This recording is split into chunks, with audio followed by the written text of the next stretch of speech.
রাজধানীর মুগদার আব্দুল গনি রোডে দুই বাড়ির ফাঁকা জায়গায় মরাপচা গন্ধ পান এলাকাবাসী। রোববার বিকেলে খবর দেওয়া হয় পুলিশকে। উদ্ধার হয় পলিথিনে মোড়ানো এক ব্যক্তির মরদেহের ৭ টুকরো। পাশের ময়লার স্তূপ থেকে উদ্ধার হয় মাথা ও পরে মরদেহের পরিচয় নিশ্চিত হয় আইন শৃঙ্খলা বাহিনী। নিহত ব্যক্তির নাম মোকাররম মিয়া, সৌদি প্রবাসী মোকাররমের বাড়ি ব্রাহ্মণবাড়িয়ায়।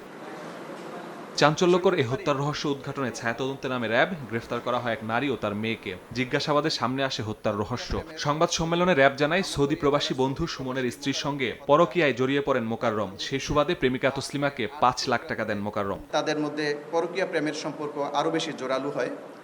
এর ধারাবাহিকতায় মোকাররম তার উপার্জিত রেমিটেন্স ম্যাক্সিমামটাই তার পরকীয়া প্রেমিকা তাসলিমাকে পাঠাতো।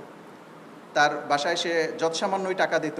গত ১৩ মে হঠাৎ করেই সৌদি থেকে দেশে ফেরেন মোকাররম। নিজের বাড়ি না গিয়ে প্রেমিকা তাসলিমার কাছে যান। তাসলিমা তাকে নিয়ে ওঠেন বান্ধবী হেলেনার বাসায়। তখন বিয়ের প্রস্তাব দেন মোকাররম, কিন্তু তাসলিমা রাজি না হওয়ায় পাওনা ৫ লাখ টাকা ফেরত চান মোকাররম। হুমকি দেন অন্তরঙ্গ ছবি ভাইরাল করে দেয়ার। এই ক্ষোভ থেকে বান্ধবীকে নিয়ে হত্যার পরিকল্পনা করে তাসলিমা।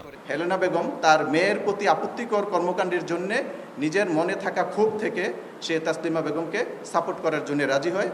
পরিকল্পনা মতো ১৪ মে ঘুমের ওষুধ খাইয়ে মোকাররমকে অচেতন করার পর বালিশ চাপা দিয়ে হত্যার চেষ্টা করেন হেলেনা। তখন মোকাররম জেগে উঠলে হাতুড়ি দিয়ে মাথায় আঘাত করে তাসলিমা। এক পর্যায়ে বটি দিয়ে কোপ দেয় হেলেনা। এরপর মোকাররমের মাথায় হাতুড়ি দিয়ে আঘাত করে মৃত্যু নিশ্চিত করে হেলেনার মেয়ে। পরে হত্যা ধামাচাপা দিতে টুকরো টুকরো করে মরদেহ বিভিন্ন জায়গায় ফেলে দেয়। মানুষ যেন তাদের উক্ত ভিকটিমকে চিনতে না পারে, সেই হীন উদ্দেশ্যে তার বডি থেকে আলাদা করা দেহকে ক্ষতবিক্ষত করার চেষ্টা করে এবং শুধুমাত্র মাথাটাকে আলাদা করে আলাদা পলিথিনে করে বাসা থেকে প্রায় ১ কিলোমিটার দূরবর্তী স্থানে ফেলে দিয়ে আসে।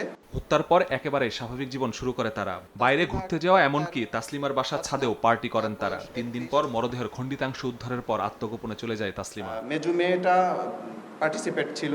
মাসুদুর রহমান, সময় সংবাদ, ঢাকা।